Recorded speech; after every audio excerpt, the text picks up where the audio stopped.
Prezados e caros irmãos, paz e alegria no Senhor. Abençoada semana. Caríssimos irmãos e irmãs, muito se tem falado no extremismo islâmico, naquela fatia dos nossos irmãos muçulmanos que praticam a violência, a morte, a degradação, a invasão e a guerra em nome de Alá, considerado Deus para eles, que se baseiam nos rudimentos dos seus manuscritos para a prática do mal. Nos escandaliza, mas não nos esqueçamos que em nome da Bíblia, Palavra de Deus, Sagrada Escritura, letras sagradas, muito mal já foi praticado ao longo dos séculos até hoje.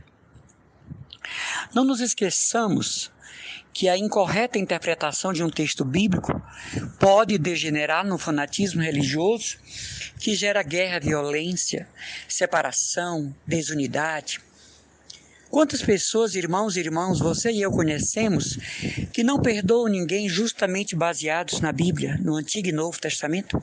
São capazes de até procurar na pessoa de Jesus e dos apóstolos motivos para desuniões, inimizades, contendas. Quantas pessoas não praticam o bem, a não ser dentro dos seus grupos religiosos imediatos, como, por exemplo, as testemunhas de Jeová e os mormons, que são proibidos de praticar o bem, a não ser dentro da própria seita? Quantos católicos, ortodoxos, judeus, protestantes, fazem da Bíblia a referência de seus atos e andam longe do seu significado? Eu não cito os nossos irmãos umbandistas do candomblé e do espiritismo, do hinduísmo e do budismo, porque para eles a Bíblia não é um livro sagrado, mas um livro consultivo de uma religião, de uma tradição religiosa. É tanto que para o espiritismo só existe o Evangelho segundo Allan Kardec. Quantos católicos, falando de nós, têm atitudes grosseiras, estranhas, perturbadoras, por causa de uma passagem bíblica mal interpretada, mal peneirada, sem ver o seu contexto e se tira um pretexto, como dizia Dom Helder Câmara. A palavra de Deus, se nós não olhamos com o olhar da exegese, da hermenêutica, da pastoralidade da igreja, pode ser uma arma muito perigosa. Pode se transformar numa pedra de tropeço. A palavra de Deus, se nós não peneirarmos dentro da teologia e da catequese, ela pode vir a ser uma arma usada contra o próximo, contra povos, contra a opinião alheia, com relação à postura dos outros. É preciso que nós tomemos nas mãos a Sagrada Escritura com aquele respeito histórico, aquele cuidado histórico com que esses textos foram escritos. A interpretação segura da igreja nos levará a um posicionamento frente ao sentido do texto bíblico que não degenere em fanatismo, ilusionismo, em práticas heréticas, farisaicas, na bruxuleante interpretação judaica. O cristianismo errou ao longo dos séculos ao interpretar mal textos bíblicos, que o diga Martinho Lutero e sua grei, que o diga João Calvino e seu rebanho. Todos os que hoje tumultuam o cristianismo com o surgimento diário de novas seitas evangélicas. A má interpretação do que Jesus falou, porque o que Jesus disse, haverá um só rebanho e um só pastor. E isso passa ao largo das seitas milenares. Caríssimos irmãos, a Sagrada Escritura é de fato a palavra de Deus. Mas a Bíblia é o livro que contém a palavra de Deus. Não é o livro em si. Senão vamos cometer o pecado da bibliolatria, idolatração do livro em si. Mas o seu conteúdo é a palavra de Deus. Sujeito à observação científica e histórica. Sujeito à análise, ao estudo de teólogos. Sujeito à pesquisa hermenêutica. Sujeito ao estudo.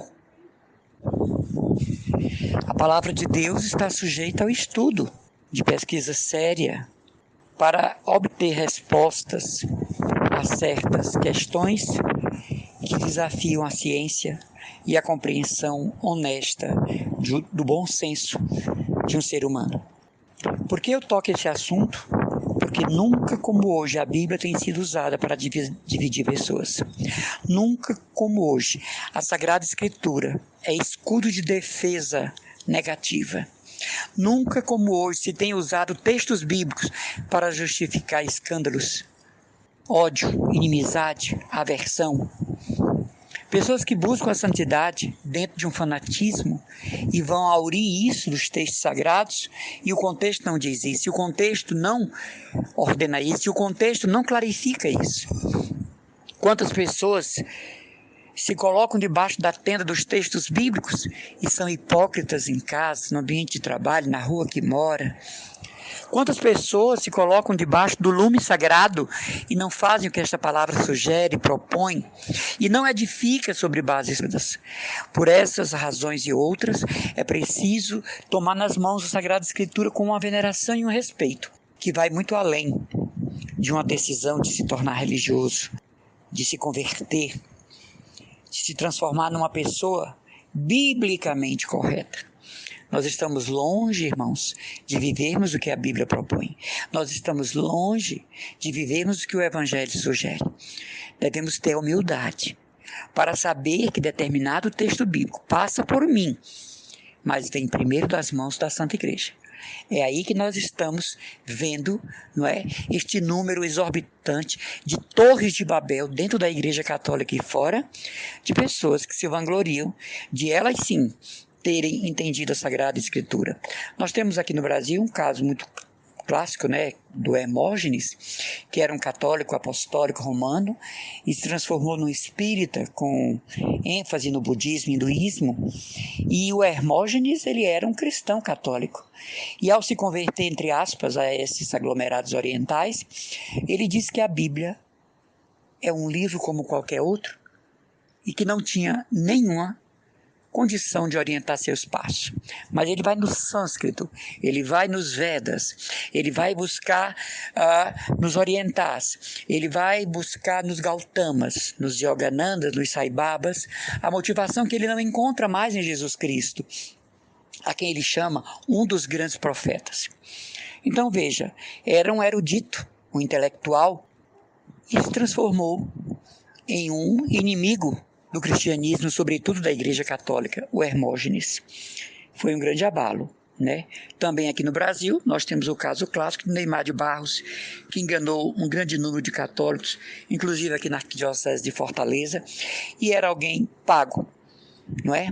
Por um desses sistemas de televisão, para entrar no mistério da Igreja Católica do Brasil e pegar todas as informações cabíveis para uma organização secreta de pesquisa contraditória à Igreja Católica.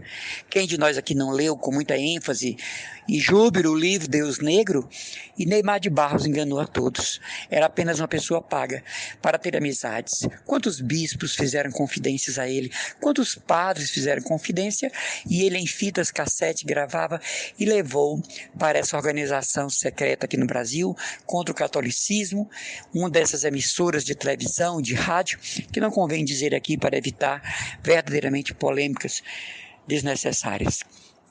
Vamos ouvir a palavra de Deus vinda da igreja, interpretada pela igreja, estudada pela igreja. Vamos dar ouvido à ciência teológica, hermenêutica, exegética dos vocabulários bíblicos, para não termos nenhum procedimento errôneo com a compreensão da palavra. Eu peço desculpa pelos barulhos ao redor do eremitério onde eu moro, é no centro de uma comunidade carente, e é comum passar animais, motos, a má educação do povo, né, que não justifica o fato de serem pobres. Então, eu peço desculpa pelo barulho e a má educação das pessoas. Um abençoado dia cheio de graças. Irmão Emanuel Maria, consagrado da comunidade católica mariana Christus Dominus.